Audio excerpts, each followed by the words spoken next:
What's up, y'all? This Kamali, man. I'm back with another teacher video.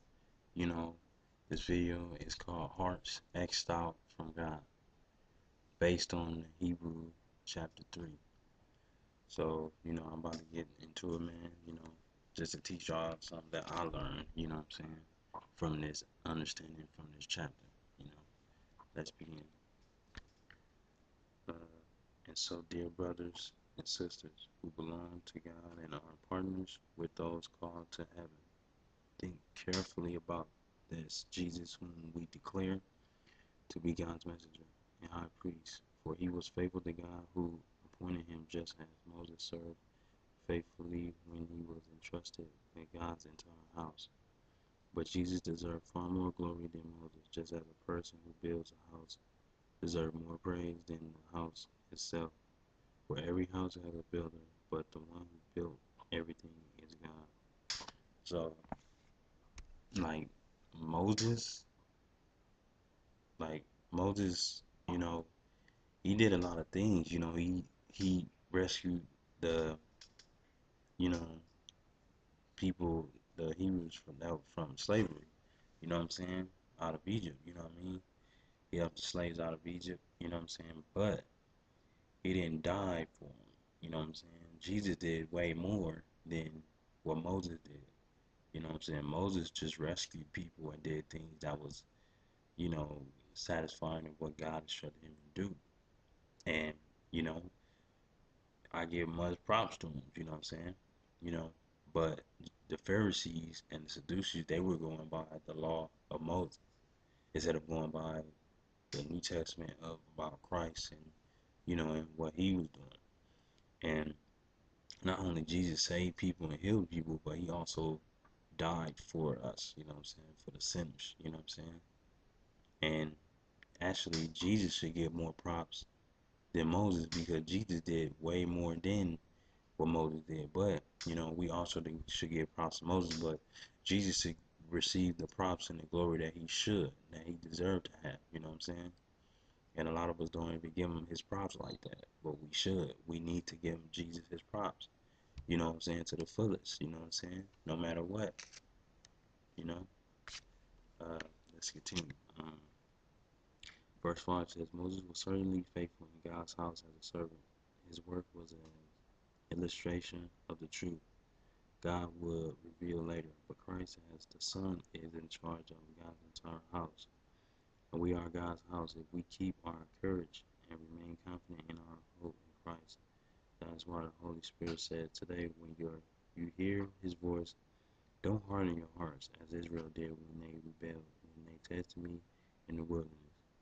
There your ancestors tested and tried my patience, even though they saw my miracles for 40 years. So I was angry with them, and I said, their hearts always turn away from me. They refuse to do what I tell them. So in my anger I took an oath, they will never enter my place of rest. So like, the builder should receive more respect than the person that just lives in the built home, you know what I'm saying? So like, for example, like uh just say the husband, or just say the father or whatever, or the brother is putting food on the table, you know what I'm saying, working, putting clothes on his family's back and stuff like that. But then you got another brother or a sister or whatever that's around the same age as you but a little younger or maybe older, and they not helping you in that situation. You know what I'm saying? They just laying down in the bed all day. You know what I'm saying? And actually, the ones that's doing something, to contribute, you know what I'm saying, should receive more recognition, more respect than the ones who just sitting there doing nothing. You feel me? And yeah, man, and don't have your hearts hardened, man. You know what I'm saying? Like the Israelites did. You know what I'm saying? They rebelled against God from listening to what he was telling them. They had their hearts hardened. You know what I'm saying? But let's continue. Be careful then, dear brothers and sisters. Make sure that your own hearts are not evil and unbelieving, turning you away from the living God. You must warn each other every day while it is still today, so that none of you will be deceived by sin and hardened against God. For if we are faithful to the end, trusting God just as firmly as when we first believed, we will share in all that belongs to Christ. Remember what it says. Today, when you hear his voice, don't harden your hearts, as Israel did when they rebelled. And who was it who rebelled against God, even though they heard his voice? Wasn't it the people Moses led out of Egypt? And who made God angry for 40 years? Wasn't it the people who sinned, whose corpses lay in the wilderness? And to whom was God speaking when he took an oath that they would never enter his rest? Wasn't it the people who disobeyed him? So we see that because of their unbelief, they were not able to enter his rest. So, like for example, just say just say game bangers for example. A blood set don't have no respect for a crip set, and a crip set don't have no respect for a blood set. You know what I'm saying? They they're not willing to open their hearts or show love. You know what I'm saying? Or be close to, or get close, or get to know another their rival gang member. You know what I'm saying? Because like the Bloods, they X out the Crips.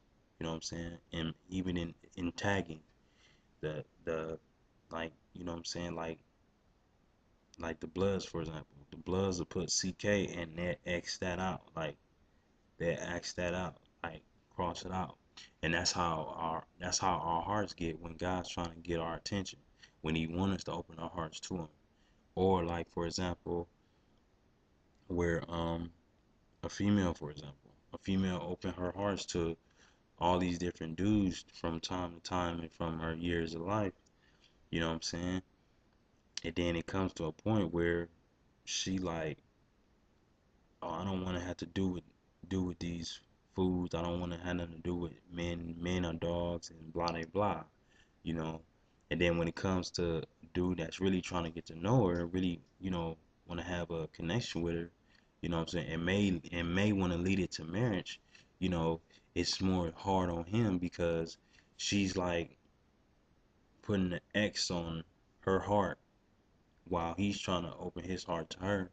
She's not willing to open her heart to him because the dudes that done her wrong in the past, it made it hard for her to really open her heart to another man. You know what I'm saying? Because she don't want the same issue that happened in the past to happen in present. You know what I'm saying? So they X'd it out.